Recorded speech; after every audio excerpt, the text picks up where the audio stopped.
The breakthrough didn't come with fireworks. It came with a correction. Someone at CERN published a paper titled Minor Adjustment to Gravitational Constant Measurements. It barely made the news, a decimal point shift, within experimental error. Nothing to panic over, except the correction worked everywhere. Satellites adjusted their orbits automatically. GPS accuracy jumped by orders of magnitude. Deep space probes that had been drifting for decades suddenly aligned with predictions they had never matched before. Gravity wasn't changing. We were finally measuring it correctly. That's when the applications started. Launch costs dropped overnight. Slingshot trajectories became trivial. Engineers realized they could cancel mass effects locally using tuned counterfields. Not anti-gravity, something subtler. Directional inertia control, no floating cities, no flying cars, just efficiency. At first, within a year, shipping changed, then construction, then medicine. You could reduce gravitational stress on damaged organs, lower effective mass during surgery, trauma survival rates skyrocketed, and then someone asked the uncomfortable question. If gravity could be redirected, not negated, what else was it connected to? A small research group noticed anomalies in time dilation experiments. Atomic clocks behaved differently inside stabilized gravity fields. Not slower, not faster, more consistent, as if time preferred certain gravitational arrangements. The first closed-loop field test lasted 0.8 seconds longer on the inside than outside, barely noticeable, easily dismissed. The second test lasted 5 seconds. By the third, the discrepancy was minutes. Governments stepped in quietly, funding exploded, entire facilities were built underground, shielded, silent. Publicly, gravity tech was about sustainability and safety. Privately, it was about scheduling. If you could shape gravity, you could shape time locally. Not travel through it, not rewrite it, but stretch it. Factories began producing more output per external hour. Medical patients healed faster. Research labs ran years of simulations while only months passed outside. Nobody called it time theft. Then came the first labor dispute.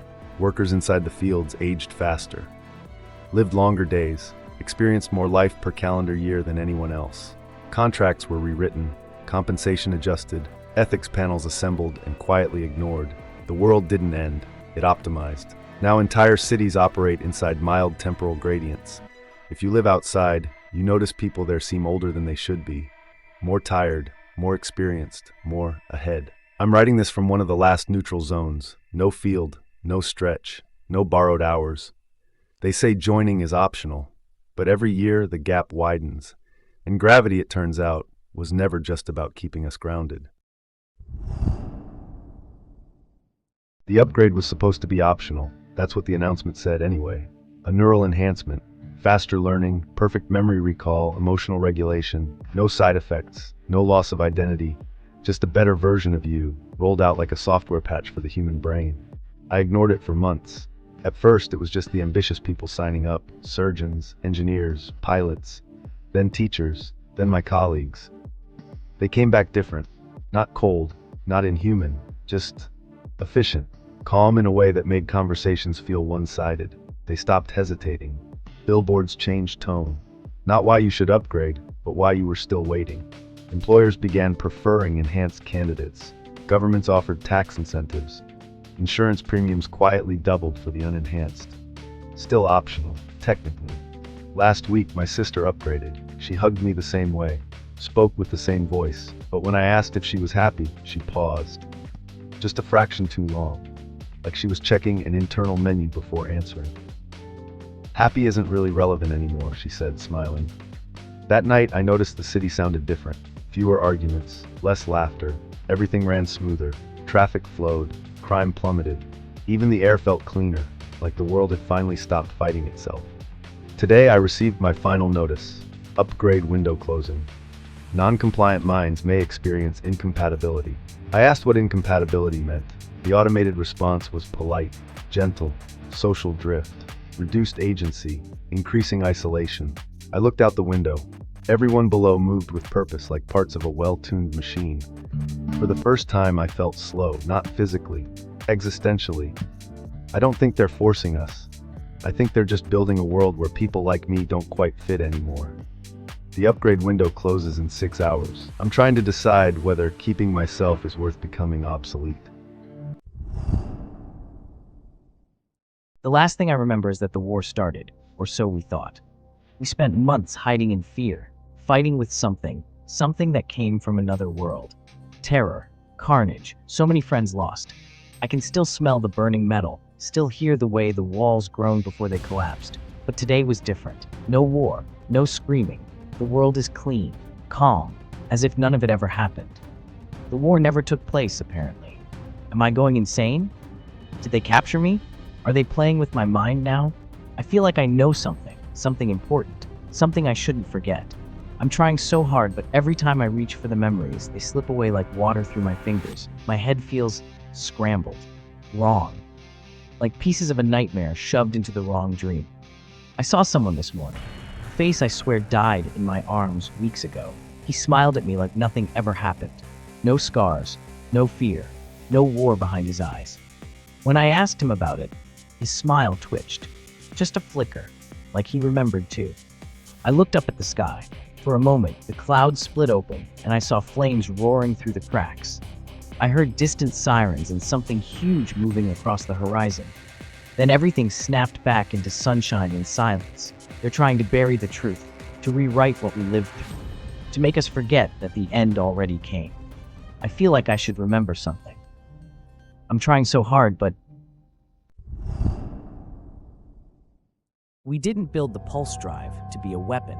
We built it to solve the distance. The math was beautiful. If you couldn't move a ship to light speed, you simply moved the vacuum around the ship. At a 9 UTC, we activated the first fold engine in the lunar laboratory. We expected to see the test probe blink into the Proxima system. Instead, the probe stayed exactly where it was. It was the rest of the universe that moved. No 9-1. The stars didn't just shift, they smeared.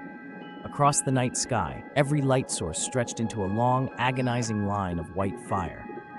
We didn't realize that the fold engine hadn't bent space. It had snagged on it, like a hook in a silk sheet.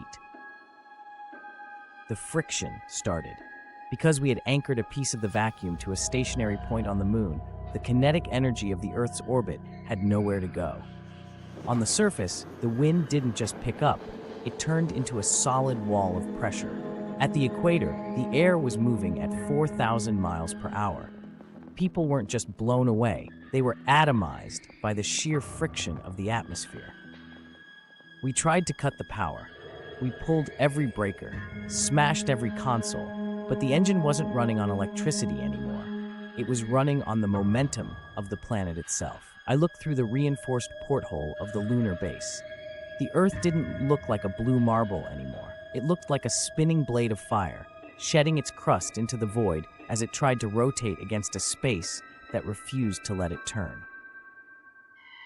The message came across the emergency band. It wasn't from Earth. It was a broad-spectrum burst from deep space, originating from 1,000 different coordinates simultaneously. Stop the anchor. You are derailing the arm. We couldn't answer. The moon's own orbital velocity was being sucked into the engine. The metal walls of the lab began to glow a dull, screaming orange. We didn't mean to start a war with the galaxy. We didn't even mean to kill our own world. We just wanted to go faster. Now, the Earth is a molten spark, dragging the entire solar system out of its natural alignment because of a single, stubborn machine that won't turn off. The last thing I hear isn't the alarm. It's the sound of the stars snapping.